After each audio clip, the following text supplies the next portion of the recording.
제가 잘 안 물어보는데 우리 지난주 설교 제목 혹시 아세요? 네. 네, 나가실 때 다 반납하고 가시죠? 네, 뭐 저도 그랬습니다. 사람을 살리는 사람. 예, 한 주간 사람을 살리는 삶 사셨습니까? 죽이는 삶 사셨습니까? 네, 마지막에 조금 핀트는 다르지만 금을 캐는 삶을 사셨습니까? 돌을 캐는 삶을 사셨습니까? 예, 그래요. 오늘은 조금 다르게, 그렇죠? 지난주에는 사람을 살리는 사람 이렇게 했지만 오늘은 같은 의미지만 죽어가는 이들을 향한 눈물, 이런 제목으로 함께 은혜를 나누고자 합니다. 분명한 것은 우리가 사람을 살릴 수 있는 그 이유는요, 먼저 우리가 살아있는 사람이기 때문에 그래요. 아니 목사님, 그럼 우리가 죽었지 뭐 살았지 죽었습니까? 이렇게 하는데 저는 이렇게 딱 볼 때 그래요. 사실은 몸은 살아있으나 죽어있는 사람들이 있죠. 그렇죠? 그래서 우리는 분명히 사람을 살리는 삶을 사는 이유는 내가 살았기 때문에 그래요. 나의 전 인격이 살았기 때문에, 나의 몸과 영혼이 살아있기 때문에 그렇습니다. 여러분, 예수님을 믿으면 생명을 얻는 거예요. 그렇죠? 우리의 몸의 생명, 우리가 호흡하는 것 뿐만이 아니라 우리의 영혼이 살아있어야 합니다. 그래서 예수 믿을 때 우리가 산다. 예수 믿으면 우리가 죽음을 이기는 거예요. 왜? 예수님께서 죽음을 깨트리시고 승리하셨기 때문에 그래요. 예수님을 믿는다는 것은 예수님을 따라가는 것, 그렇죠? 예수님의 제자가 되는 것. 예수님께서 죽음을 깨트리시고 죽음을 이기셨기에 예수님 믿는다는 것은 우리가 죽음을 이기는 거예요. 여러분, 잘 죽는다는 것은 결국 뭐냐면 잘 사는 것을 의미합니다. 예, 그래요. 그러니까 그리스도인들은 잘 살 수밖에 없는 사람들이에요. 내가 그리스도인 되었는데, 내가 성도 되었는데, 하나님의 자녀의 백성 되었는데 잘 못 산다? 그건 다시 한번 생각해 보셔야 돼요. 왜? 내가 예수 믿어서 내 안에 생명이 있고 또 내가 죽음을 이긴 삶을 살아가는 사람이기 때문에 그래요. 자, 조금 어렵게 이야기하면 예수 믿으면 율법의 정죄를 받지 않아요. 너 이거 율법 지키지 않았어? 너 죄졌어? 죄로 인해서 죽음이야. 여기에 해당되지 않는다는 이야기예요. 그러니까 율법에 해당되지 않아요. 예, 율법은 그러면 필요 없는 것이냐? 그렇진 않아요. 율법에 딱 쓸 때, 난 죄인이다, 이렇게 깨닫게 되는 거거든요. 그래서 자, 율법은 몽학 선생이다 한 이유가 바로 우리가 구원으로 나아가는 그런, 율법이 그런 역할을 합니다. 우리는 더 이상 율법의 정죄를 받지 않아요. 예. 자, 예수님께서 우리를 붙드셨기 때문에 결코 우리는 넘어지지 않아요. 영원히 넘어지지 않습니다. 그 무엇으로도 우리를 넘어뜨릴 수 없어요. 우리를 좌절시킬 수 없습니다. 그분이 우리를 붙들고 있기 때문에 그렇습니다.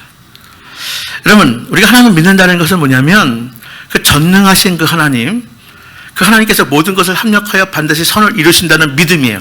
아멘? 내가 이해 안 돼도 그건 여러분도 이해 못하는 거예요. 제가 이해 못하는 거예요.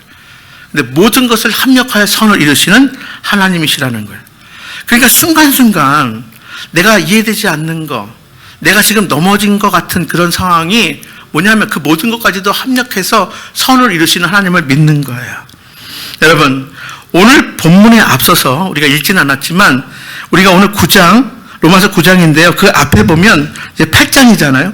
이 8장의 후반부에 보면 자, 아주 놀라운 고백이 선포돼요. 로마서는 사도 바울이 쓴 편지예요. 사도 바울의 놀라운 고백이 로마서 8장 38절로 39절, 제가 여러분 잘 아는 말씀이에요.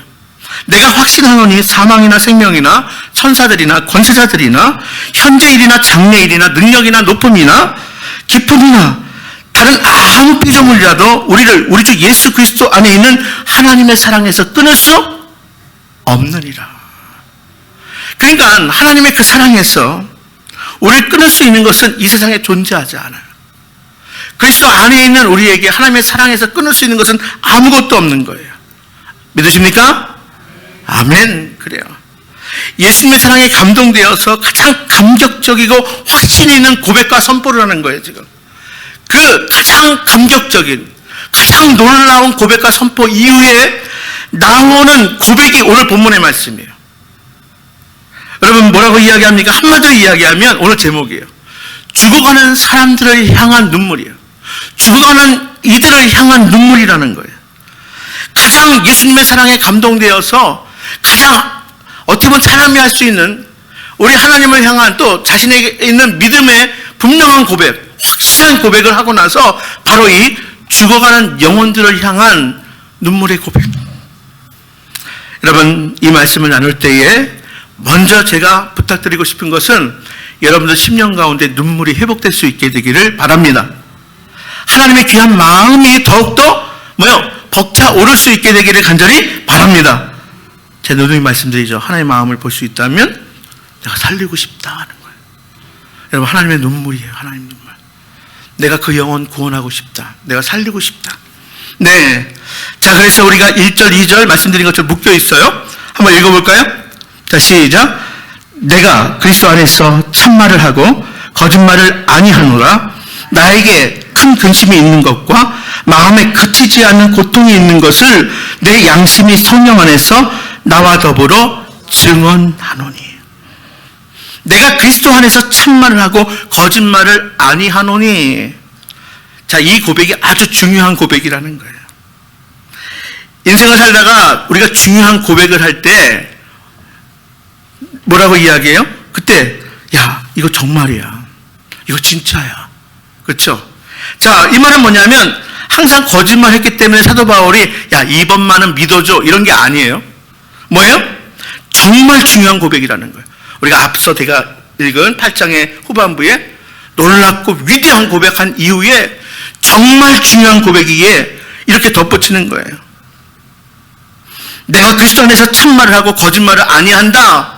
이건 정말 중요한 고백입니다. 이 고백은 정말로 놓치지 마세요. 잊지 마세요. 이거예요. 무엇을 고백하고 있습니까? 내 마음속에 뭐가 있다고요? 큰 근심이 있다고요. 내 마음속에 뭐가 있다고요? 그치지 않는 고통이 있다고요. 한마디로 이야기해서 뭐냐면 나에게 내 마음속에 눈물이 있다는 거예요.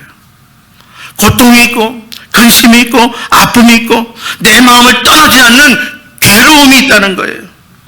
내가 떨쳐버리려 하고 싶어도 계속해서 떨쳐버릴 수 없는, 계속해서 내 마음속부터 꿈틀꿈틀 솟아나는 그 무엇, 내가 애써 잊어버리고 살고 싶고 내가 외면하고 살고 싶어도 끊임없이 생각나는 그 무엇이 있다는 거예요. 뭐예요? 무엇에 대한 고통이에요? 무엇에 대한 눈물이에요? 과연 누구를 위한 눈물이에요? 죽어가는 영혼을 향한, 죽어가는 사람을 향한, 죽어가는 이들을 향한 눈물이라는 거예요.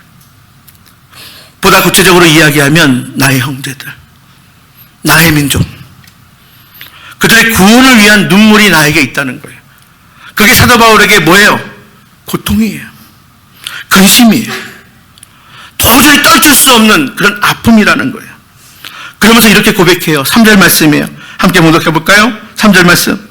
나의 형제 곧 고륙의 친척을 위하여 내 자신이 저주를 받아 그리스도에게서 끊어질지라도 원하는 바로다. 바로 이런 고백이에요. 내 형제가 구원받을 수 있다면, 내 민족이 구원받을 수 있다면 내 자신은 저주를 받아서 그리스도에게서 끊어져도 난 좋습니다. 이런 고백이라는 거예요. 여러분 그만큼 간절히 원하고 있는 것. 이게 사도 바울의 비전이에요. 이게 바로 예수님의 비전이고 예수님을 마음에 품은 사도 바울의 비전이 된 것이에요. 여러분 그런데 사도 바울이 어떤 사람이에요? 여러분 사도 바울은 예수님을 전하기 위해서 목숨 건 사람입니다. 사도 바울은 예수님 외에는 자랑할 것이 참 많은 인생인데 예수님 외에는 내가 자랑하지 않겠다 결단한 사람이에요. 예수님을 아는 지식이 너무나 고상해서 자기가 세상으로 받은 그 놀라운 학식과 그런 지식도 다 내가 배설물로 여긴다. 똥처럼 여긴다. 이렇게 고백한 사람이 사도 바울이에요.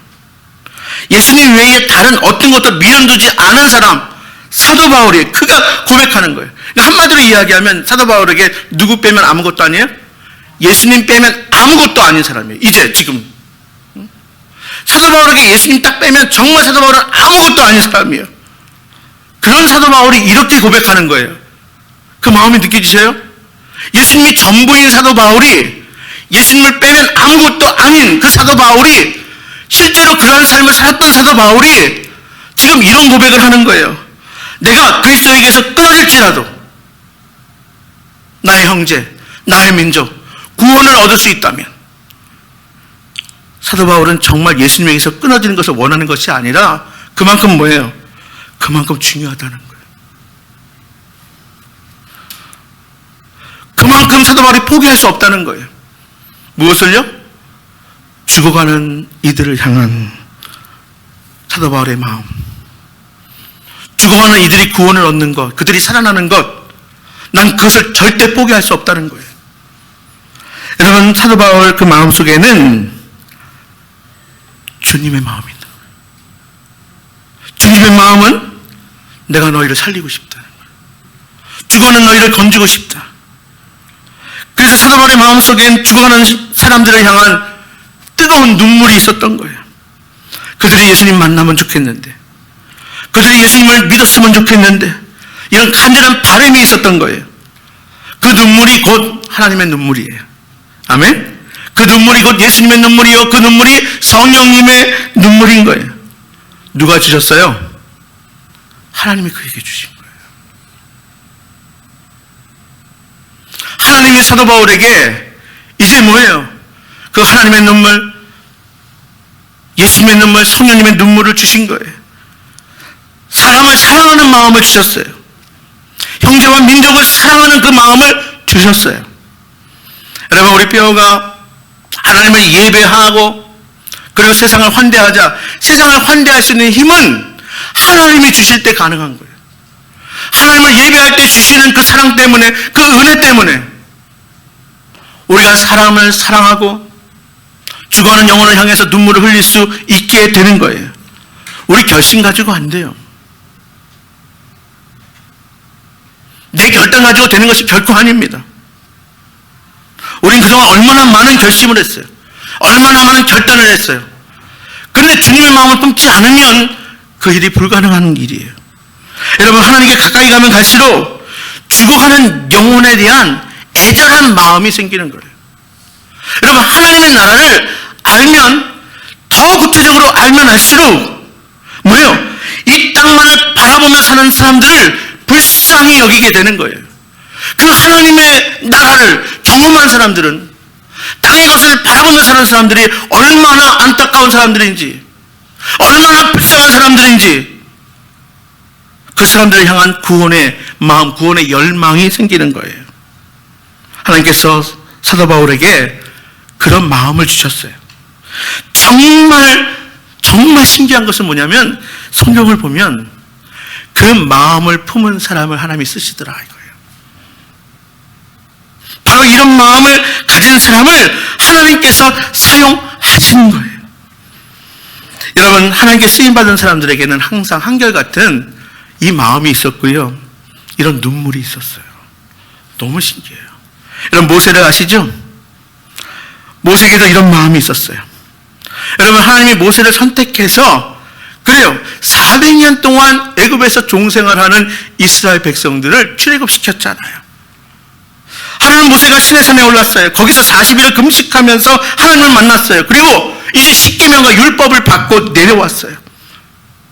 모세가 시내산 꼭대기에서 바로 하나님을 만나서 십계명을 받을 때에 이스라엘 백성들이 뭘 했습니까? 그 기간을 참지 못하고 금송아지를 만들어 놓고 금송아지를 하나님이라 이러면서 금송아지를 섬겼어요. 금송아지를 딱 만들어 놓고 지금까지 출애굽시켜주고 인도한 분이 바로 이 금송아지야. 하나님 진노하셨어요. 하나님께서 이렇게 말씀하셨어요. 모세에게, 너는 내려가라. 내가 애굽 땅에서 인도하여 낸 내 백성이 부패하였도다. 그들이 내가 그들에게 명한 길을 속히 떠나 자기를 위하여 송아지를 부어 만들고 그것을 숭배하며 그것에게 신을 드리며 말하기를 이스라엘아, 이는 너희를 애굽 땅에서 인도하여 낸 너희의 신이라 하였도다. 하나님 마음 얼마나 답답했을까요? 모세가 기도합니다. 그래도 이 백성에게 화를 내리지 마옵소서. 그리고 모세는 이 십계명을 새겨진 돌판을 들고 내려옵니다. 내려오던 모세가 금송아지를 섬기는 이스라엘 백성들을 보고 그래도 그리하지 마세요 해놓고선 보더니 눈이 뒤집혔어요. 바로 이 돌판 십계명을 그들에게 던졌어요. 찢었어요. 그리고 명령을 내립니다. 방자히 행하는 백성들을 칼로 치라. 레위 사람들이 칼을 쳤는데 무려 3,000명이나 죽임을 당했어요. 그리고 나서 모세가 무엇을 한지 아십니까? 그리고 모세는 눈물로 하나님 앞에 나갑니다. 모세는요, 자, 십계명 두 돌판을 던져서 깨뜨렸지만 그러나 바로 뭐냐면 하나님께 눈물로 나가요. 큰 슬픔을 안고 하나님께 나갑니다. 왜냐하면 이러면 다 죽게 생겼거든. 멸망당하게 생겼거든. 애굽 안이 아니라 출애굽하고 나서 이 광야에서 죽게 생겼거든요.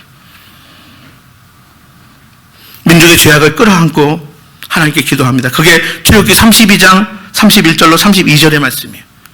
제가 봉독합니다. 여호와께 다시 나아가 여짜오되 슬프도소이다. 이 백성이 자기들을 위하여 금신을 만들어 싸우니 큰 죄를 범하였나이다. 그러나 합의하시면 이제 그들의 죄를 사하시옵소서. 그렇지 않사오면 원컨대 주의 기록한 책에서 내 이름을 지워버려 주옵소서. 여러분 놀랍지 않아요? 주의 기록한 그 책에서 내 이름을 지워주시옵소서. 정말 지워달라는 거예요? 아니죠. 용서해달라는 거예요. 이 형제, 이 민족을 용서해달라는 거예요. 모세에게는 민족을 위한 눈물이 있었어요. 하나님은 다시 그들과 함께 하실 것이라고 모세의 기도를 듣고 약속하십니다. 하나님 모세의 눈물을 보셨어요.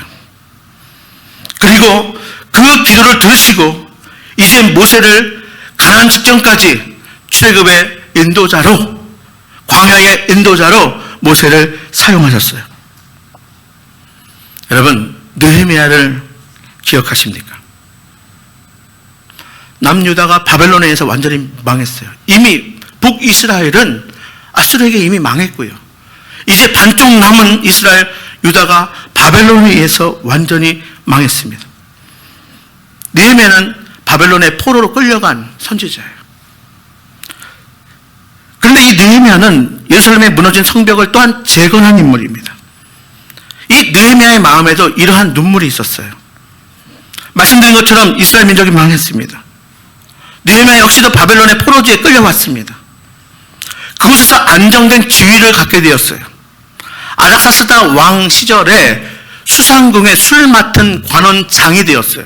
이거는 왕의 최측근이에요. 거기에서 예루살렘의 소식을 듣습니다. 어떤 소식이에요? 가슴이 무너지는 소식이에요. 슬픈 소식이에요. 뭐예요? 들려오는 소식이 예루살렘이 완전히 회파되었다. 그렇죠? 끌려왔지만 그 소식을 직접 눈에 보는 것처럼 들은 거예요. 예루살렘 성이, 그리고 예루살렘 성전이 다 불탔다는 거예요.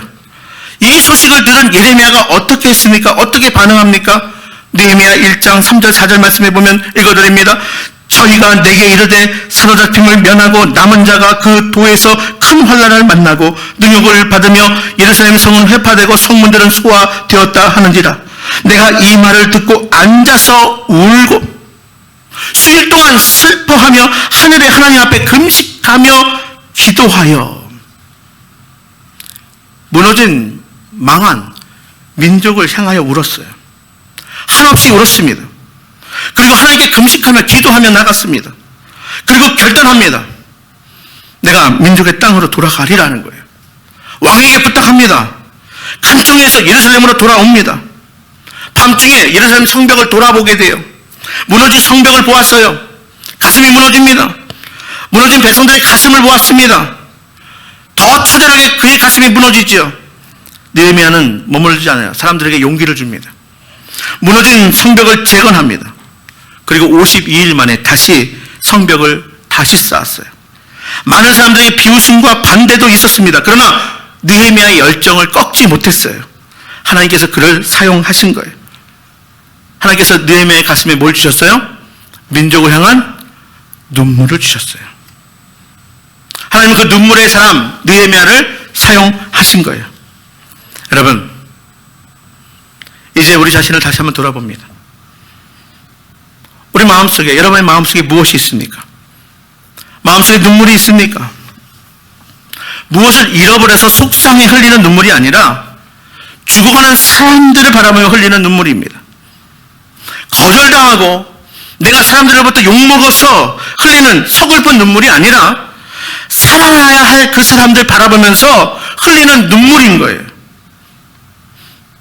하나님께서 주시는 마음이에요. 사도 바울의 마음속에 주신 그 마음이에요. 모세의 마음속에 주신 마음이에요. 느헤미야에게 주신 마음이에요. 바로 사도 바울에게, 모세에게, 그리고 느헤미야에게 그 죽어가는 사람을 향한, 형제를 향한, 민족을 향한 그 마음이 있었어요. 그들을 향한 눈물이 있었어요. 참 희한해요. 하나님은 이런 마음을 주시고요, 그 눈물을 보시고요, 그 눈물의 사람을 사용하신다는 거예요. 우리 신앙의 어머니들은 얼마나 많은 눈물을 흘리는지 몰라요. 가난하고 배고픈 그 시절에 자녀들을 마음에 품고 형제들을 마음에 품고 눈물 흘렸어요. 그 마음을 보시고 하나님께서는 그 기도를 들으시고 응답하시고 역사하셨어요. 우리 신앙의 성도들은 잿더미 된 이 나라, 이 민족 가슴에 품고 눈물로 기도했어요. 하나님은 그 기도를 외면하지 않으시고 이 나라, 이 민족을 가난해서 전쟁의 폐허에서 건지시고 일으켜 세워주셨어요. 이만큼 여기까지 인도하신 거예요. 하나님께서 이렇게 말씀하세요. 시편 126편 5절 6절에 하나님은 말씀하시되 눈물을 흘리며 씨를 뿌리는 자는 기쁨으로 거두리로다. 울며 씨를 뿌리며 나가는 자는 정령 기쁨으로 그 단을 가지고 돌아오리라. 사랑하는 여러분, 눈물의 씨앗을 지금 뿌릴 수 있게 되기를 바랍니다. 여러분들의 자녀 손을 위해서, 여러분들의 형제를 위해서, 이 민족을 위해서 눈물의 씨를 뿌리는 거예요. 반드시 약속하신 그대로 기쁨으로 단을 거두게 될 것입니다. 여러분, 믿지 않은 가족을 위해서 눈물 흘리는 사람이 있다면 계속해서 기도하는 거예요. 포기하지 않고 기도하는 거예요.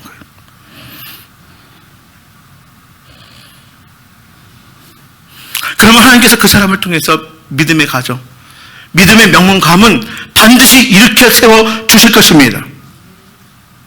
믿지 않는 친구들을 위해 눈물 흘리는 사람이 있다면 그가 진정한 친구예요. 예수님도 성을 바라보시면서 우셨어요. 예루살렘 성을 바라보면서 예수님은 이제 곧 당할 예루살렘 성의 그 환란을 바라보면서 예수님 우셨어요. 거기에 지금 예루살렘에 가면 눈물교회가 세워져 있어요. 예수님이 바라보셨던, 눈물 흘리며 바라보셨던 그 자리에 눈물교회가 세워져 있어요. 하나님은 눈물의 사람을 통해서 그 친구를 살리실 것이에요. 그 가정을 반드시 살리실 거예요. 주 예수를 믿으라. 그리하면 너와 네 집이 구원을 얻으리라. 아멘. 여러분, 민족을 위해서 우는 사람이 있다면 아직 이 민족에게 소망이 있어요.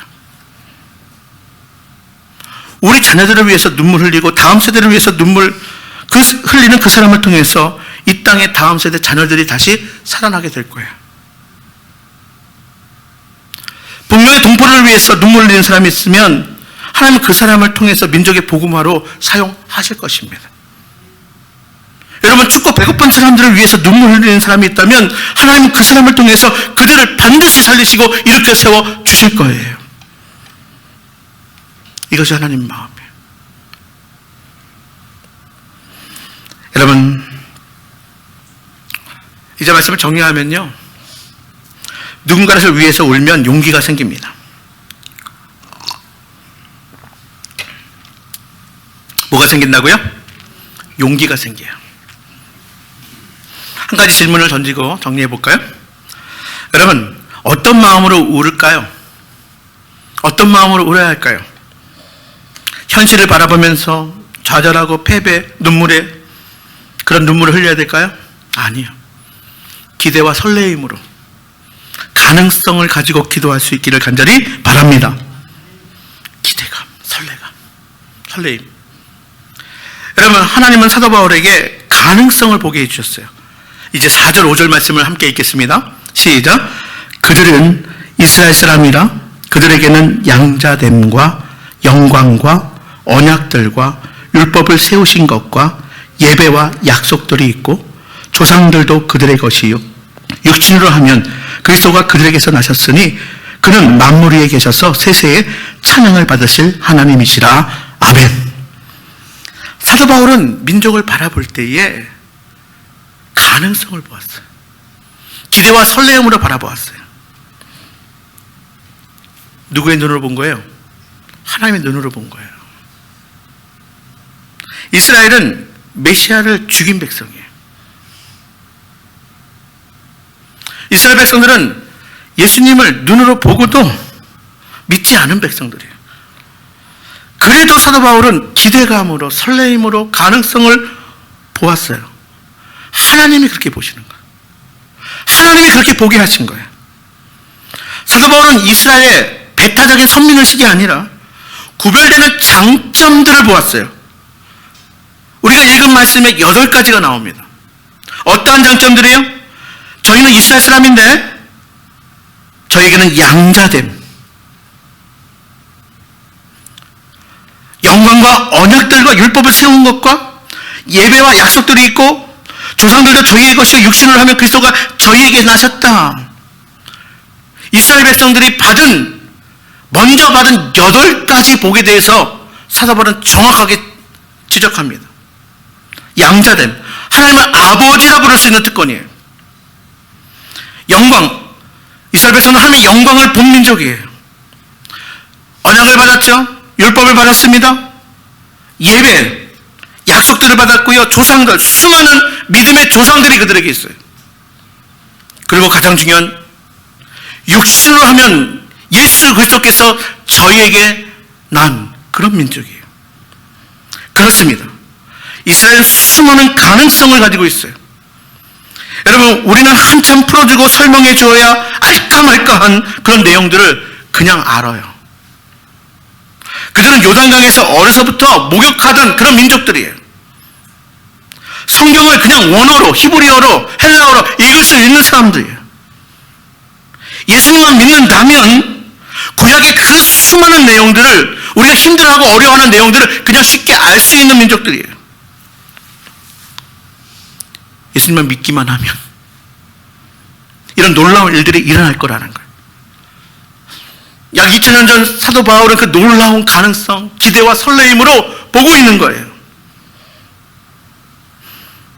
하나님은 사도 바울에게 이러한 좋은 가능성을 바라보게 하셨어요. 한편으로 이렇게 좋은 조건과 장점을 가지고 있는데도 예수님을 배척한 것에 대한 아쉬움이 있지만 그들이 예수님을 받아들이기만 한다면, 예수님만 믿기만 한다면 놀라운 사건들이 일어날 것이라는 기대를 저버리지 않고 기도하고 있는 거예요.